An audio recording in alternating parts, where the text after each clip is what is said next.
So I'm just going to talk to you a little bit about what we're going to hear today.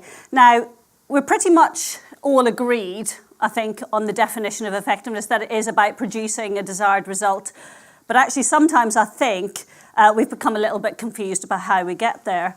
And you know, I thought Alex's definition of not waving but drowning was a fantastic one, because those are the words that people use about data and about how we get there. Now, it's almost as if with the amount of data that we have, that we've lost our sense of direction. And actually, it's very appropriate then that I'm turning to mapping to help us explore how we might recover that sense of direction. In our family, I was always the one that did the map reading. And actually, I did it before Google Maps. So I survived. And actually, how I survived before Google Maps, I don't know. Recently, I was in Dublin and I was judging the Irish Advertising Effectiveness Awards, very appropriate. As I was driving from the north of Ireland into the south, and that is a different country, even though it's one road. And I lost my roaming and my phone didn't work. I suddenly didn't have my Google Maps. I could get myself to Dublin, but I had no idea when I got to Dublin where I was going. So I didn't have a paper map with me, so I was completely lost. But actually, do you know what? I think that's sometimes what we feel like. We have so much data and so much out there that actually we lose sense of what's really important and how we might actually get there. And I loved Alex's analogy of the old and the new and the new and the old. Don't throw one out for the other. But I think mapping does have something to teach us about where we're going and how we get there. In mapping, and I'm not a geographer, there is a concept of triangulation. And the best definition of this I found was on the Scouting website. It's a way of using the compass and the map to fix your position. There'll be times when you are not sure of your exact position, or indeed when you are completely and utterly lost, like I was in Dublin. But if you have a map of the local area and you can see some prominent features, then you can use the map and the compass together to pin down where you are. You know, in market research, the concept of triangulation is actually about using multiple data sources to produce an understanding and examine a consistency of findings. And that's why this morning you're not just going to hear one study, but you are going to hear the results from three studies. They all come at the questions from slightly different angles, but they all corroborate. They all come together to corroborate the story that we're going to tell you this morning, which is that having news brands in the mix is always better than not having them in the mix.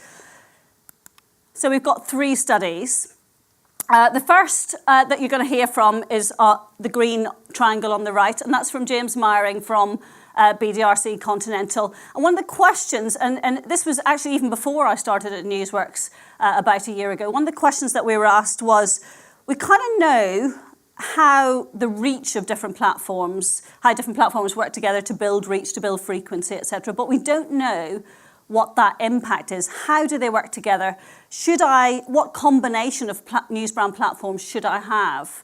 And so we commissioned James and we set him a really tricky question, which was, how can you create a research study that will help us to answer those questions? So James is going to come and talk to us in a moment. Following that, we've got Peter Field, very well known as an effectiveness expert, and he's done an analysis of the IPA data bank, which he's going to talk to us about, and exploring the business effectiveness of news brands. And so really looking at that from the angle of, is it better to have newspapers in the mix? And if we do, what's the impact of multiple platforms? We know that we do live in a multi-platform world. What impact does that have on business effectiveness? And then we'll have coffee, because I think you'll need a break by that point. And then after coffee, we're delighted that Sally Dickerson from the Managing Director of Benchmarking is going to come and talk to us about an analysis that she's done of, as Rufa said, 500 econometric models over 5 years, massively more campaigns within those models, but 500 econometric models. And she's going to talk to us about the return on investment. So when it comes to it, what happens to your bottom line when you have news brands in the mix, and particularly print news brands? So that's the sort of order of play for this morning. So first of all, I'm delighted that James is going to come and talk to us. James has worked in media and branding research for 20 years. You don't look nearly old enough. And I've known James for a very long time. And we did set him a very tricky problem in terms of how we could measure the impact of multi-platform news brands.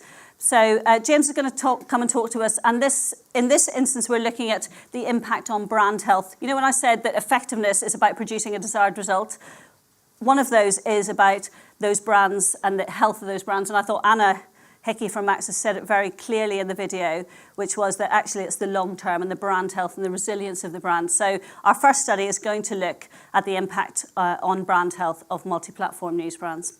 Thanks, James.